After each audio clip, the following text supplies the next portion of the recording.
अस्सलाम वालेकुम, आप देख रहे हैं आज मार्केट्स विद इमरान सुल्तान। सबसे पहले जायजा लेंगे पाकिस्तान स्टॉक एक्सचेंज की आज की मार्केट एक्टिविटीज का। 56 पॉइंट्स के इजाफे के साथ बेंचमार्क 100 इंडेक्स आज 41,152 पे क्लोज हुआ। कुल 341 कंपनीज आज एक्टिव रहीं, जिसमें 145 कंपनीज पॉजिटिव, 171 नेगेटिव और 25 कंपनीज आज अनचेंज क्लोज हुई। कुल एक्सचेंज का वॉल्यूम 252 मिलियन शेयर्स आज ट्रेड हुए, जबकि वैल्यू रही लगभग 9 अरब और 52 करोड़ रुपए के लगभग। इसी तरह KHI स्टॉक्स की तरफ चलेंगे और बिंडेक्स 100 की क्या परफॉर्मेंस रही ये भी देखते हैं। 10.76 पॉइंट्स की कमी के साथ आज बिंडेक्स 100 4,369.67 पॉइंट्स पे क्लोज हुआ with volume of 168 million share. 16 crore 80 lakh shares का आज कारोबार बिंडेक्स 100 में देखा गया। मार्केट की मजीद डिटेल भी आपके साथ शेयर करेंगे, लेकिन उससे पहले चलेंगे आज की टॉप बिजनेस स्टोरीज की तरफ। इस्लामाबाद में मौजूद IMF वफ्द ने CPEC में शामिल पावर सेक्टर प्रोजेक्ट की तफसीलात तलब कर ली हैं।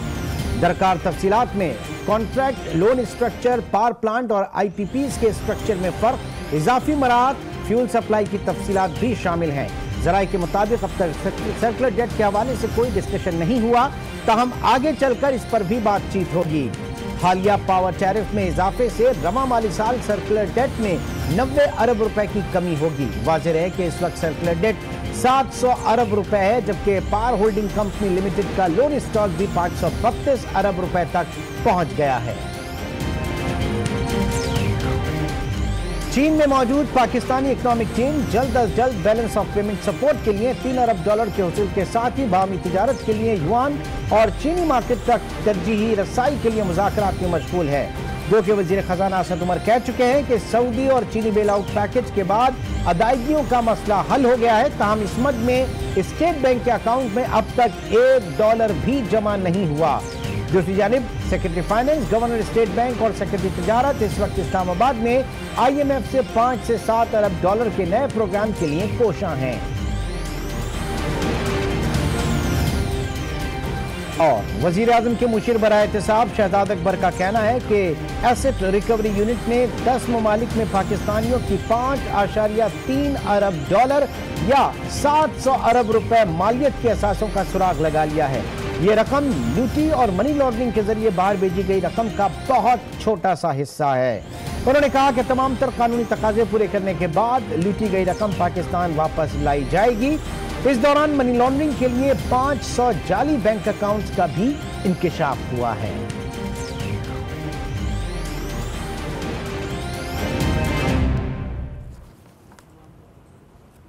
और नाज़रीन, अब आपको बताएं कि पाकिस्तानी इकोनॉमिक टीम जो कि चीन में इस वक्त मौजूद है, जहां पाकिस्तान के लिए माली मराहत के हवाले से बातचीत जारी है। वजीर आजम के हालिया दौराए चीन को पाकिस्तानी ताजिर बिरादरी किस तरह से देख रही है, ये जानते हैं। मारूफ एक्सपोर्टर महमूद मौलवी इस वक्त हमारे साथ मौजूद है। अस्सलाम वालेकुम जनाब, क्या कहेंगे आप वजीर आजम के दौराए चीन पर ताजिर बिरादरी की तवक्कात कितनी पूरी हुई हैं? बिस्मिल्लाहिर्रहमानिर्रहीम। देखिए, चीन का दौरा तो मैं आपसे कहूँगा कि काफ़ी कामयाब गया, क्योंकि हम जो है 2 दिन प्राइम मिनिस्टर से 2 दिन पहले गए थे। 2 दिन पहले जाने का वजह ये थी कि हम बहुत से ऑर्गेनाइजेशन से हमारी मुलाकातें हुई हैं, और क्योंकि उनसे मीटिंग करके हमने ये चाह रहे थे कि हम पहले उनको अपनी ब्रीफिंग दे दें, क्योंकि वहाँ लोगों के पास वक्त कम होता है। तो हमने 2 दिन में काफ़ी, बल्कि मैं कहूँगा 2 से ढाई दिन काफ़ी उनसे ब्रीफिंग दी और उनको बताया, और वो काफ़ी लोग हैं जो कि यहाँ पे सरमायाकारी करना चाहते हैं। तो मौलवी साहब, चीन से करेंसी स्वैप का मुआहदा आप समझते हैं कि किस हद तक बरामदात में इजाफे का सबब बनेगा? इससे हमारी एक्सपोर्ट जो उनको बूस्ट मिलेगा? देखिए, बहुत बड़ी डिमांड, मैं कहूँगा पूरी तो ये नहीं कि बहुत बड़ी डिमांड पूरी होगी, मगर इससे बहुत सारी चीज़ें आसानियाँ हो जाएंगी। एक चीज़ तो ये है कि देखिए, हम एक्सपोर्ट करते हैं, ठीक है ना, तो एक्सपोर्ट में भी हमारे लिए आसानी हो जाएगी। क्यों कि हमको ये पता होगा कि यार क्या करेंसी रेट के ऊपर हम कर रहे हैं, तो हमारे वर्किंग में आसानी हो जाएगी। दूसरी चीज़ ये होगी कि इम्पोर्ट के ऊपर भी कि देखिए बहुत सी चीज़ें जो है ना कि वॉलेटिलिटी जो है ख़त्म हो जाएगी, और बहुत मतलब लोगों को मतलब आसानी, मैं का लफ्ज़ इस्तेमाल करूँगा कि ये आसानी हो जाएगी कि देखें जी इंपोर्ट और एक्सपोर्ट के ऊपर। और दूसरी चीज़ आप ये देखें कि उन्हें वहाँ पे जब हम गए थे, अब उन्होंने बहुत सारी चीज़ों को उन्होंने कहा था कि हम आपका कोटा डबल कर देंगे। मैं अपने तरफ से ये कह रहा हूँ, जैसे चावल का, क्योंकि मैं खुद चावल के ऊपर, ठीक है, जाहिर है कि बहुत आसानियां होंगी और जाहिर है कि जो डॉन है वो भी खत्म हो जाएगी। बहुत शुक्रिया महमूद मौलवी साहब इस वक्त हमसे बात करने का। नाज़रीन, अब पाकिस्तानी कैपिटल मार्केट्स का कुछ जायजा लेंगे, जो कि हम देख रहे हैं कि अब एक थोड़ी सी कंसोलिडेशन फेज की तरफ है, क्योंकि जो इस वक्त बेल आउट पैकेज स्पेशली चीन के हवाले से और फिर उससे भी पहले सऊदीया जो प्राइम मिनिस्टर का विजिट था, वहाँ जो सूरत हाल रही, उसके बाद हमने देखा कि एक बाइंग स्प्री देखी, लेकिन उसके बाद चीज़ें अभी तक मटेरियलाइज नहीं हुई है। तो हमारे स्टॉक इन्वेस्टर जो हैं, थोड़ी सी उनकी कॉशियस अप्रोच है। इस वक्त हाजी गनी हाजी उस्मान साहब हमारे साथ मौजूद हैं, मेंबर पाकिस्तानी स्टॉक एक्सचेंज के सीनियर मेंबर हैं। बहुत शुक्रिया हाजी साहब हमें ज्वाइन करने का। मार्केट आजकल कंसोलिडेशन फेज में है, मार्केट के पास कोई ट्रिगर इस वक्त नहीं है। हालांकि कहा जा रहा था कि जो बैलेंस ऑफ पेमेंट का जो क्राइसिस है वो ख़त्म हो गया और पाकिस्तान को काफ़ी दौरे सऊदी अरब और चीन से काफ़ी सपोर्ट मिली है। आपकी स्टॉक मार्केट किस तरह से देख रही है हाजी साहब? देखिए, जैसे आपने कहा कि पहले तो हमें सऊदी अरबिया ने सपोर्ट किया, इसके बाद जैसे अभी आपने कहा कि हमारा एक स्टेट बैंक और वज़ीर ख़जाना के लोग चाइना के साथ 3 से 4 बिलियन डॉलर का नेगोशिएशन कर रहे हैं।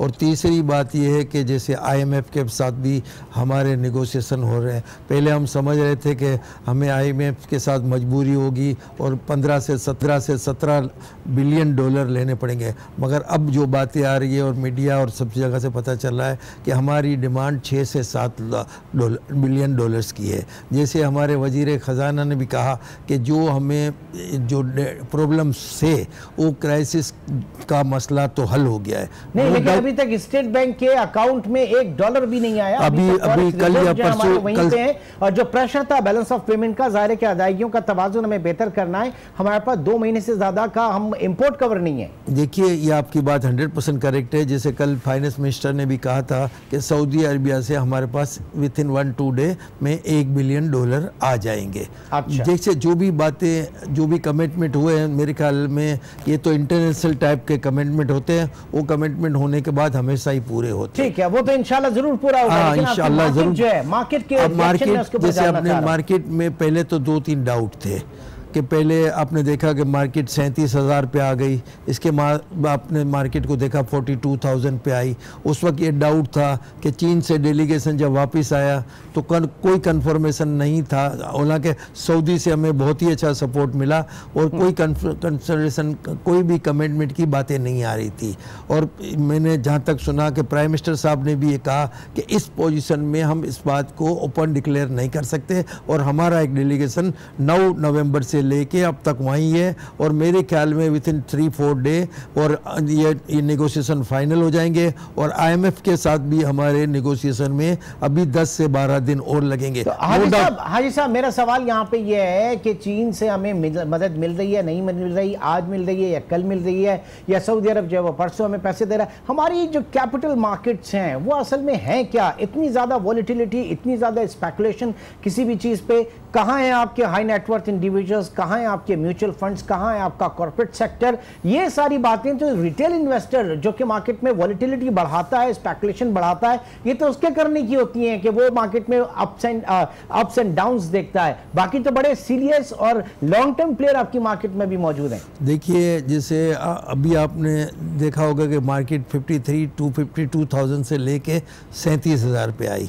लोगों ने, जो नए इन्वेस्टर थे, जो 8-10 महीने या 12 महीने के इन्वेस्टर थे, उन्होंने अगर जो इक्विटी बेच दिए तो उन्होंने अपना लॉस मुक्त कर लिया है।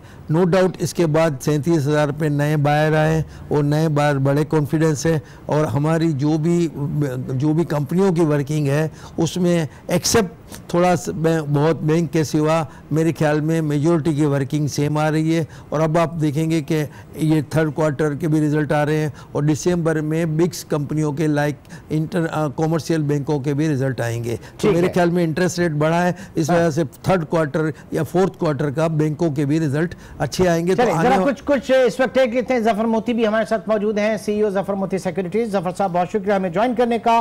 फॉरेन इन्वेस्टर आपकी मार्केट से मुसलसल गायब है। फॉरेन इन्वेस्टर जो है वो क्यों आपकी मार्केट को उस तरह से नहीं रीड कर पा रहा जिस तरह से लोकल इन्वेस्टर और आप लोग देख रहे हैं?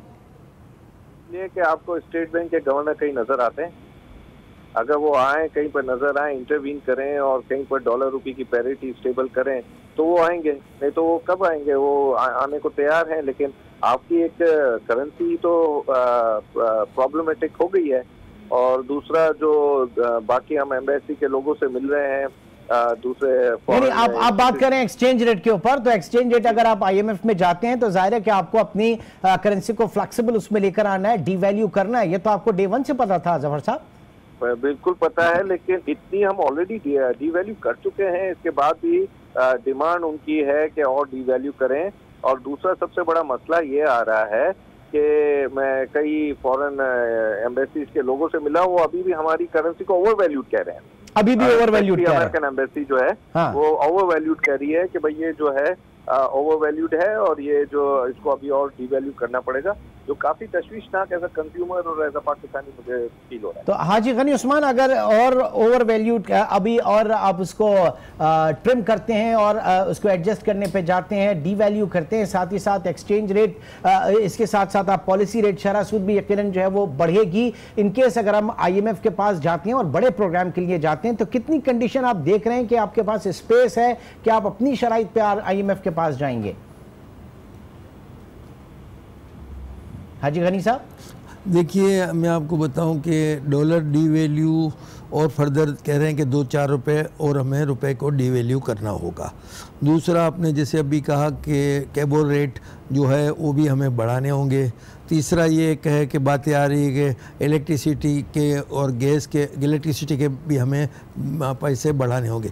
मगर मुझे उम्मीद है कि अब हमारा रुपया 1-2 रुपए के सिवा इससे ज़्यादा डीवैल्यू नहीं होगा, क्योंकि काफ़ी हमने ऑलरेडी IMF के पास हम गए नहीं। इससे पहले ही आपने देखा कि 110 से हमने 130 मतलब 16 से 17% या 132-33 17-18% हमने ऑलरेडी डीवैल्यू कर दिया है। ये IMF के खौफ से ही हमने डीवैल्यू किया, तो मेरे ख्याल में अब फर्दर डीवैल्यू की गुंजाइश नहीं है। और हमें अब नेगोशिएशन करने के लिए, पहले हमारे पास बाजी ढीली थी, अब थोड़ी सी बाजी हमें सऊदी और चाइना से मदद मिलने के बाद हम नेगोशिएशन में थोड़े से स्ट्रॉन्ग होंगे।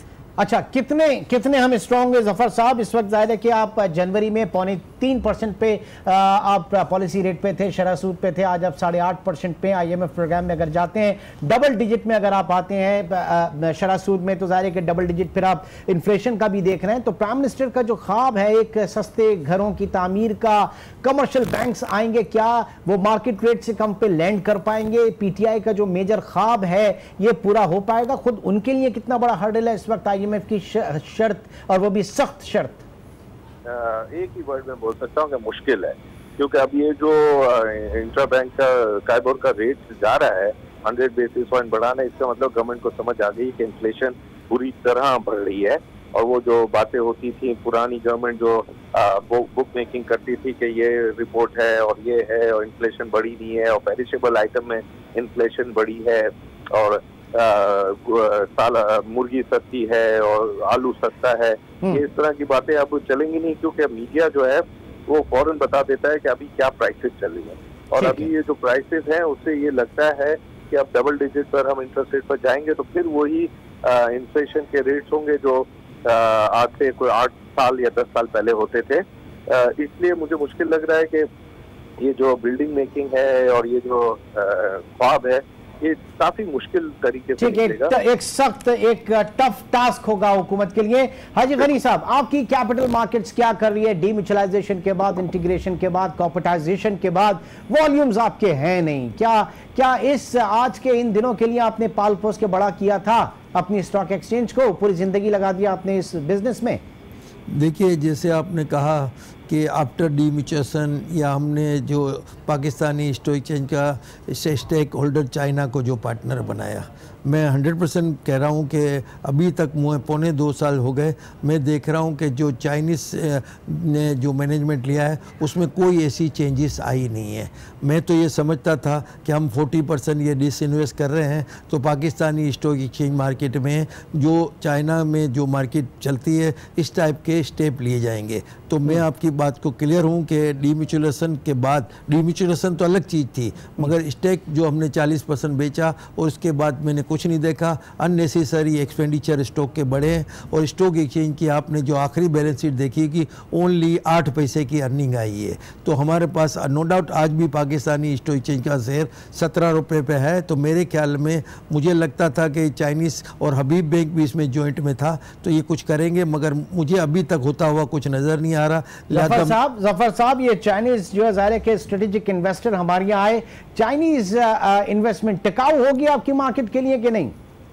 वापस रिपीट कीजिए क्वेश्चन इमरान। मैं कह रहा हूं कि चाइनीज स्ट्रेटेजिक इन्वेस्टर आपके पास आ, ये लॉन्ग टर्म में वो इन्वेस्टमेंट नहीं आ पाई जो चाह रहे थे, जो स्ट्रेटेजिक इन्वेस्टर वहां का एक बड़ा चंक आता फॉरेन इन्वेस्टमेंट की सूरत में नहीं आया पाया आपके यहाँ?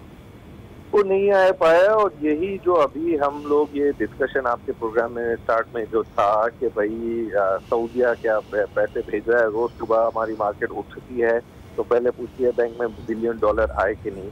दूसरा वो ये पूछते हैं कि चाइनीज जो अपना जो इतने सारे 15 हुए हैं कॉन्ट्रैक्ट हुए हैं उसमें क्या हमें फेवर मिली। ठीक है, इसका मतलब है कि रोज आप लोग सुबह उठ के साकरा अकाउंट चेक करते होंगे स्टेट बैंक की वेबसाइट पे और फॉरेक्स अकाउंट स्टेट बैंक का चेक करते होंगे। बहुत बहुत शुक्रिया जफर मोती और हाजी गनी हाजी उस वक्त हमारे साथ मौजूद थे। जाहिर इस वक्त इंतजार है अच्छी खबरों का और यकीनन अच्छी खबरें जब आएंगी तो मार्केट भी उस पर बहुत अच्छी तरीके से परफॉर्म करेगी। इंशाल्लाह आपसे कल मुलाकात होगी।